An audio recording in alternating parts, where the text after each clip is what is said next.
අයිබෝවන් මම නිරුක්ෂ කුමාර ප්‍රජාතන්ත්‍රවාදී ජාතික සංවිධානයේ ජාතික සංවිධායක. අතන මේ මාධ්‍ය හමු පවත්වන්නේ මේ අපි දන්නවා මේ අපේ රටේ තියෙනවා මේ විවිධ ආකාරයේ මේ මිනිස්සු රවට්ටලා මිනිස්සුන්ගේ මේ මුදල් ගසා කන ඒ වගේම එක විදියට සමහරක් වුන් සුදු ඇඳගෙන සමහරක් වුන් ආගමික නායකයන් භාවිතා කරන ඇඳුම් ඇඳගෙන මෙවැනි ආකාරයේ දේවල් භාවිතා කරගෙන ඒවට මුවා වෙලා බොහොමයක් මේ පන්සල් වල ඉන්න මේ සිවුරු දාගෙන මේ ඉන්න මේ ගණින් වහන්සේලා එහෙම නැත්නම් මේ සිවුරු දාගෙන කරන මේ ජාවාරම් සම්බන්ධයෙන් සහ මේ කියන දේවල් සම්බන්ධයෙන් හෙළිදරව් කිරීමක් තමයි අද දිනේ මේ කරන්නේ. අපි දන්නවා අපි මේ රටේ ක්‍රියාකාරී පක්ෂයක්. මේ පක්ෂයට අපිට විවිධ කණ්ඩායම් ඉන්නවා. අපිත් එක්ක විවිධ පාර්ශ්ව එකතු වෙලා තිනවා. ඒක රාශි වෙලා ඉන්නවා. ඉතින් එවැනි එක මේවා එක්තරා අපිත් එක්ක සම්බන්ධ වෙලා තියෙන අපිත් එක්ක තියෙන සංවිධානයක ඉන්න කෙනෙකුට වෙච්ච සිදුවීමක්. මේ සිදුවීම සම්බන්ධයෙන් දිගින් දිගටම මේක පොලිසියේ හරහා පොලිසියට පැමිණිලි කරලා තිබ්බත් නීතිය පැත්තෙනුත් මේ තනත්තියට සාධාරණයක් ඉෂ්ට වෙලා නැහැ. ඉතින් මේ කාරණාව තමයි මේ රටේ මෙහෙම මේ සිවුරු දාගෙන මිනිස්සුන්ගේ මුදල් තාමත් අනීතික ලෙස වංචා සහගතව විශාල මුදල් ප්‍රමාණයක් හොයලා ඒවා ලංකාවේ තියාගෙන සමහරක් ඒවා විදේශ රටවල් වලට යන විශාල ජාවාරම් තියෙනවා. ඉතින් මේ ජාවාරම් සම්බන්ධයෙන් තමයි මේ හෙළිදරව් කිරීම. මේ මගේ අතේ තියෙනවා මේ තියෙන්නේ මේ එක්තරා ස්වාමින් වහන්සේ නමකට එක්තරා බැතිමතෙක් පූජා කරපු ඉඩමක්. ඉතින් මේක ලක්ෂ 30ක් විතර වගේ මුදලකට තමයි අරගෙන තියෙන්නේ. පසුව මේ ස්වාමින් වහන්සේ මේ ඉඩම 1,40,00,000කට මේක විකුණලා තිනවා. ඉතින් විශාල මුදල අධික ලාභයක් මේකෙන් ලබලා තියෙනවා. ඉතින් මේගොල්ලෝ මේ සිවුරු දාගෙන මේවා සම්පූර්ණ ව්‍යාපාර ආයතන. හරිද? මේ ව්‍යාපාර ආයතන ඉතින් මේ තියෙන මේවා සම්බන්ධයෙන් මේ මිනිස්සු නීතිය ඉස්සරහට අධිකරණයේ ඉස්සරහට යන්න මැලි වෙලා තියෙනවා. මේ මිනිසුන්ට ඒ ඉඩම් බලහත්කාරයෙන් අත්පත් කරගන්න තියෙනවා. ඒ අත්පත් කරගන්න මැරයෝ ගිහිල්ලා තිනවා. මම මීට කලිනුත් මේ කාරණාව සම්බන්ධයෙන් හෙළිදරව් කරා. ඉතින් මේ විදියට මේ පන්සල් වගේ මේවා අටවගෙන ඇත්තට මේවා පන්සල් නෙමෙයි.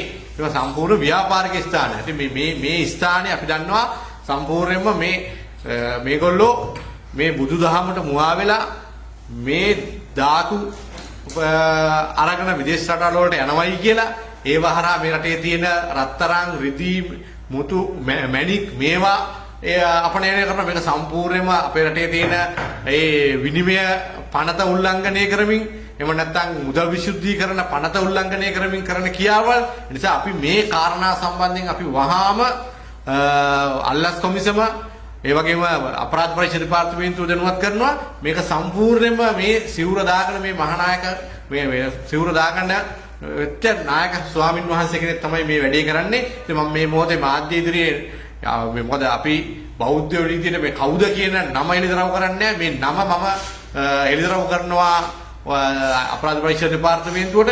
මේ තියෙන්නේ මේගොල්ලෝ මේ තියෙන්නේ මේ අගතියටපත් වෙච්ච මේ අම්මා මේ කාරණාව සම්බන්ධයෙන් තමන්ගේ අයිතිය ඉල්ලගෙන ගියාම මේ පොලිසිය ක්‍රියාත්මක කරන ආකාරය මේ පොලිසිය අයිතිය ගැනීමේ ක්‍රමයක් තියෙනවා. ඔක්කොලින් මොකක්ද කරන්නේ? ඒක තමයි කියන්නේ. ඔය ඔක්කොට මේ ඉන්නේ ඔක්කොද කියන මට තේරෙන්නේ නැහැ.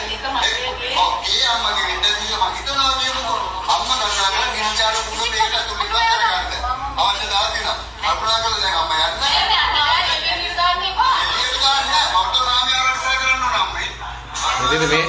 මේ හොරණ පොලිසිය මේ පොලිසියේ ඉන්න මේ අපරාධ පරීක්ෂණාංශයේ ඉන්න මහත්මයෙක් මේවට මැදිහත් වෙලා මේවා එක පාර්ශවයක් අරගෙන තමයි මේ කටයුතු කරලා තියෙන්නේ. ඉතින් මේගොල්ලෝ මේ කරන ජාවාරම් සම්බන්ධයෙන් අපි ළඟ මේ තවත් තියෙනවා. මේගොල්ලෝ මේ විවිධ මේ පන්සල් තුල අද මේවා ඇවිල්ලා පන්සල් නෙමෙයි මේවා සම්පූර්ණ ව්‍යාපාරික ස්ථාන.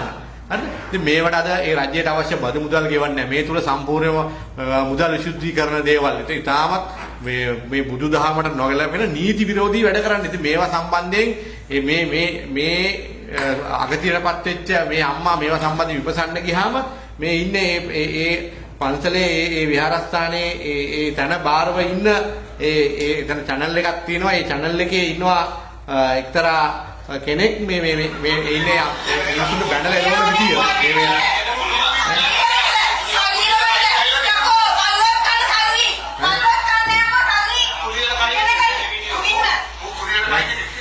මේ බලන්න මේවා මේ කාගේ හයිය අරගෙනද මේව කටයුතු කරන්නේ මේවා මිනිස්සු තාමත් සර්දාවෙන් මේ බුදුදහම විශ්වාස කරලා තමයි මේ මිනිස්සු මේ පූජා කටයුතු කරන්නේ. ඉතින් අපි මේ සල්ලි හොයපු ආකාරය මේවා කොහෙද තියෙන්නේ මෙන්න මේවා සම්බන්ධයෙන්. මොකද මේක ඇතුලේ සම්පූර්ණයෙන්ම විනිමය පනත උල්ලංඝනය කරලා එහෙම නැත්නම් මුදල් විසුද්ධි කරන පනත උල්ලංඝනය කරලා වෙනත් රටවල් වල ධාතු ප්‍රදර්ශනය කරනවායි කියලා මේ සම්පූර්ණ මේ රටේ තියෙන මැණික් රත්තරන් මේ දේවල් මේ මුදුදහමට මුවා වෙලා මේ සිවුරු දාගත්ත මේ හාමුදුරුවෝ ප්‍රමුඛ මේ කණ්ඩායම මේ කල්ලිය සිදු කරනවා. ඒ නිසා අපි මේ මාධ්‍ය හරහා අපි දැනුවත් කරන්නේ වහාම මේකට නීතිය ක්‍රියාත්මක කර යුතුයි. අපි නොදොරු දිනෙකදීම අල්ලස් කොමිසම අපරාධ පරීක්ෂා දෙපාර්තමේන්තුව මහජන ආරක්ෂා ඇමතිවරයාගේ අවධානය යොමු කරනවා මේ මෙවැනි ආකාරයේ මේ වංචා දූෂණ. මොකද ආණ්ඩුව පත් වෙලා ඉන්නේ වංචා දූෂණ වලන්න මේවා.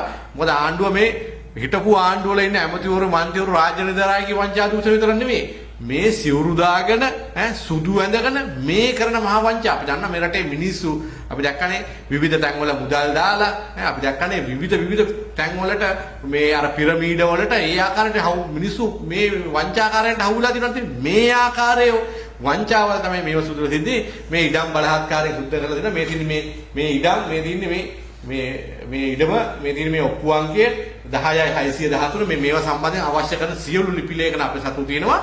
අපි මේ රටේ සිවිල් ක්‍රියාකාරීත්වයේ විදියට අවශ්‍ය නීතිමය කටයුතු කරන්න ඒ අවශ්‍ය තැන් රජයේ තියෙන තැන් ඒ පොලිසිය අපරාධ පරීක්ෂා දෙපාර්තමේන්තුව අල්ලස් කොමිසම සියලු තැන් අපි දැනුවත් කරලා අවශ්‍ය උපරිම කටයුතු කරනවා කියන එක කරනවා. නිසා අපි මතක් කරලා තින්නේ මේ ආකාරයේ මේ සිවුරු දාගෙන මේ කරන වැඩ මේ කිසිසේත්ම මේ බුදුදහමට ගැලපෙන්නේ නැහැ කියන එක.